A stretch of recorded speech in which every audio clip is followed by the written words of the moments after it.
নমস্কাৰ YouTube channel Gitartha কথনলৈ আপোনাক স্বাগতম জনাইছোঁ। শ্ৰীমদ্ ভগৱত গীতা এই গ্ৰন্থভাগীৰ এটি সৰল অনুবাদ আপোনাৰ সন্মুখত উপস্থাপন কৰিব বিচাৰিছোঁ। আহকচোন আমি এই শাস্ত্ৰভাগীৰ ভিতৰলৈ সোমাই যাওঁ। অথ দ্বিতীয় অধ্যায় শ্লোক সংখ্যা 37-37 অবশ্য বাদারম চ বহুন वदिष्यन्ति तवाहितः निन्दन्तस्तव सामर्थ्यं ततो दुःखरतं नो किम् हत्वा प्राप्स्यसि स्वर्गं जित्वा वा भुक्ष्यसे महीम् तस्मादुत्तिष्ठ कौन्तेय युद्धाय कृतनिश्चयः। সৰলাৰ্থ তোমাৰ শত্ৰুবিলাকেও তোমাৰ বিষয়ে বহুতো নকবলগীয়া কথা ক'ব। এইদৰে তোমাৰ শক্তি সামৰ্থ্যৰ নিন্দা হোৱাতকৈ দুখৰ কথা বাৰু কি হ'ব পাৰে? যুদ্ধত যদি তোমাৰ মৃত্যুও হয় তেতিয়াও তুমি স্বৰ্গ লাভ কৰিব পাৰিবা।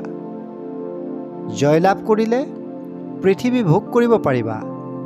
গতিকে হে অৰ্জুন, তুমি যুদ্ধৰ বাবে দৃঢ় সংকল্পলৈ উঠা। সৰল পদ্য ভাঙনি। তব শত্ৰুগণে তব সামৰ্থ নিন্দিয়া বহু বুলিবে ক অবশ্য বচন নিন্দা তব সমৰ্থৰ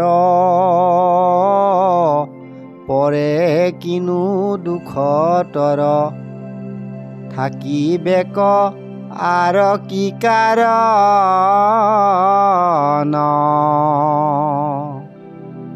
যুদ্ধহত হইলে তুমি লোভিবা স্বৰ্গপদ জয় লাভে ভুঞ্জিবা মহি সেই হেতু কুন্তি সুত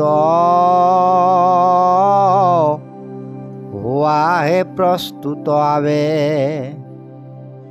যুদ্ধ হেতু দৃঢ় ভাৱ ধৰি।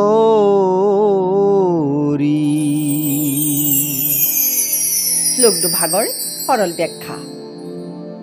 অৰ্জুনক যুদ্ধৰ বাবে পুনৰ প্ৰস্তুত হ'বলৈ এই দুভাগী শ্লোকৰ লগতে ওপৰৰ 5 ভাগী শ্লোকত কোৱা হ'ল। মন কৰিব লগা যে এই 7 ভাগী শ্লোকৰ ভাৱ প্ৰথম অধ্যায়ত অৰ্জুনে যুদ্ধ ত্যাগ কৰাৰ কাৰণ দেখুৱাই কোৱা শ্লোকসমূহৰ প্ৰত্যুত্তৰত কোৱা বিপৰীত অৰ্থবাহক শ্লোক। ইয়াত অৰ্জুনৰ পুৰুষত্বক পুনৰ জগাই তুলিব খোজা হৈছে।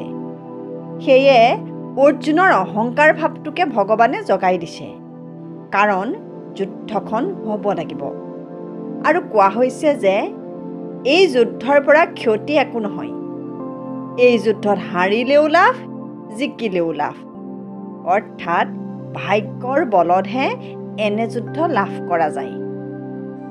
এই যুদ্ধ ত্যাগ কৰিলেহে অৰ্জুনৰ পাপ হ'ব, অপযশ হ'ব। গতিকে অৰ্জুনক পুনৰ কোৱা হ'ল, উঠা, যুদ্ধ কৰা।